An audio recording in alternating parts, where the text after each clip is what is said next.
bom dia, tudo bem com vocês? Bom, a nossa aula de hoje é de geografia e nós vamos começar essa aula lembrando um pouquinho o que é paisagem. Lembra lá que eu sempre comento com vocês que existem dois tipos de paisagem. A paisagem natural, que é aquela paisagem formadinha pela natureza, tudo bonitinho, e temos a paisagem geográfica, que nada mais é que uma paisagem natural que foi modificada pelo homem. Essas modificações podem ter sido feitas para melhorar o cotidiano desse homem, o dia a dia e como ele vai sobreviver, mas também modificada com o intuito de promover algum espaço cultural ou tecnológico. Bom, mas o tema de hoje não é apenas sobre paisagem, mas as variações de paisagens e clima e vegetação do Brasil. Na última aula nós aprendemos que o Brasil é um país de extensão continental, ou seja, ele é muito grande e por conta disso ele possui diversos tipos de temperatura, de clima e de vegetação também. Eu quero que vocês entendam, antes de tudo, que a vegetação ela sempre vai ter influência no clima e o clima sempre terá influência na vegetação. Vou dar um exemplo para vocês. Os locais mais frios são geralmente os locais com relevo mais alto. Os locais mais quentes com um relevo mais baixo. Por quê? Porque terão influência da pressão atmosférica. Mas já eu explico isso para vocês. Eu quero que vocês entendam, por exemplo, o nosso estado de São Paulo. Quando nós acordamos, quando vocês acordam para ir para a educativa, está uma temperatura mais fria. Por quê? Porque vocês vão cedo para lá. Claro, os alunos que fazem recreação, que tem que ir cedinho para lá. Então, às vezes, o seu pai ou a sua mãe tem que dar um cobertor lá para você entrar no carro e não morrer de frio até chegar na escola. Quando chega meio-dia, vocês percebem que essa temperatura ela já está um pouquinho mais quente. Às vezes, vocês até tiram o uniforme.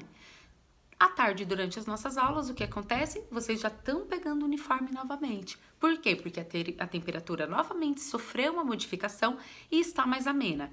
Isso tudo nós estamos falando de um estado. Agora imagine avaliar todas as temperaturas de todos os estados brasileiros.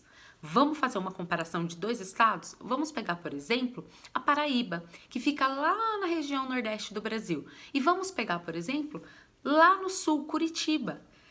Curitiba é um pouquinho mais frio do que a Paraíba. Por quê? Porque lá na região sul, o clima, o tempo, a temperatura é bem diferente, é uma temperatura mais fria, enquanto a Paraíba lá no Nordeste tem a temperatura mais quente.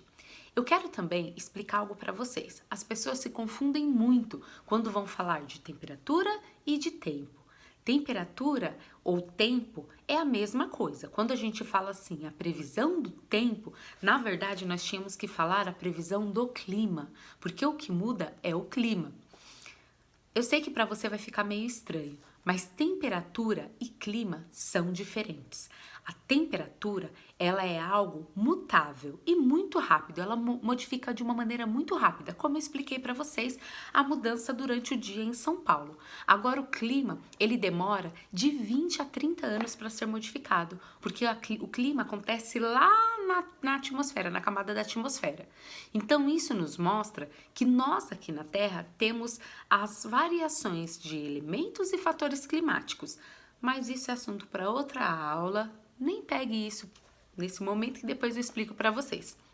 Hoje nós vamos focar no clima e na vegetação do Brasil e quais as influências que o relevo brasileiro pode trazer para essa temperatura, para esse clima, para essa vegetação e para esse relevo, ok? Então vamos lá?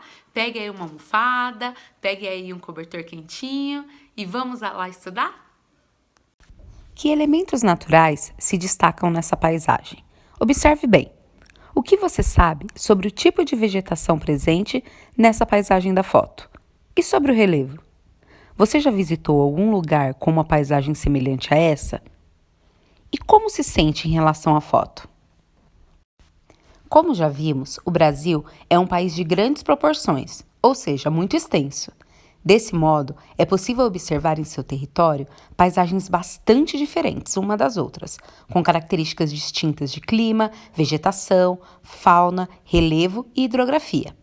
Tais elementos interagem o tempo todo, influenciando uns aos outros. Essa interação estabelece as particularidades das paisagens e suas constantes transformações. A partir de agora, vamos conhecer alguns aspectos naturais que compõem as paisagens do território brasileiro. As condições atmosféricas mudam constantemente. Existem mudanças bruscas que acontecem em poucas horas e processos amplos, que duram séculos ou milhares de anos. Por isso, é importante saber a diferença entre tempo e clima. No Brasil, predominam os climas quentes, pois a maior parte de seu território está situado na zona tropical, região mais quente da Terra. Lembra quando eu expliquei para vocês da linha do Equador e a distância do Sol para os países que estão mais próximos dessa linha? Por conta disso. Nela, porém, há algumas diferenças climáticas em virtude das características naturais de cada lugar, como relevo, hidrografia, vegetação e proximidade com o oceano. No sul do Brasil, por exemplo, o clima é mais ameno, em virtude de influência das massas de ar polares e, por vezes, devido ao tipo de relevo. A região litorânea também apresenta características específicas, pois recebe influência dos ventos marítimos. Observe esse mapa do Brasil e o clima predominante em cada região brasileira. Nesse mapa são apresentadas 5 regiões climáticas: clima equatorial, clima tropical semiárido, clima tropical típico, clima tropical úmido e clima subtropical. Por conta dessas mudanças climáticas do Brasil, teremos também uma modificação e uma diferenciação nas formações vegetais brasileiras. Os locais mais quentes no Brasil têm uma vegetação propícia para aquele tipo de temperatura, enquanto os locais mais frios têm uma vegetação mais rasteira, que não consegue sobreviver e nem crescer ao clima frio. Observe esse mapa atentamente e percebam as diferenciações nas formações vegetais do Brasil. Observem cada espaço e cada região para que vocês possam perceber como a altitude, o tempo, o clima, o relevo têm influência na vegetação. Bom, turma, chegamos ao fim de mais uma aula. Para fixar tudo o que aprendemos nesta aula, faça os exercícios da página 6 da apostila 2 de Geografia. São 2 questões apenas. Se tiverem alguma dúvida, releia a apostila. Se a dúvida persistir, anote e iremos esclarecer na live. Abraços virtuais. Beijão, Prof. Fabi.